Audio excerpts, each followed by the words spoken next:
3 maggio, Santi Filippo e Giacomo Apostoli, è il 123° giorno dall'inizio dell'anno, ne mancano 242 al termine. Il sole sorge alle 5:56 e tramonta alle 20:20. La luna leva alle 12:42 e tramonta alle 2:20.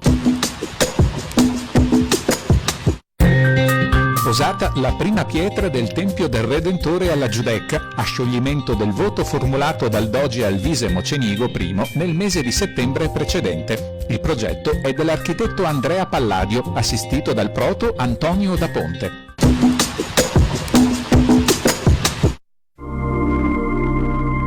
Le previsioni per domani: sulla pianura alternanza di nuvole e schiarite, sui monti spesso nuvoloso. Precipitazioni, probabilità medio-alta per piovaschi, rovesci o temporali e in montagna per nevicate sopra i 1700-1900 metri di quota. Si verificheranno in vari momenti della giornata fino a risultare estese.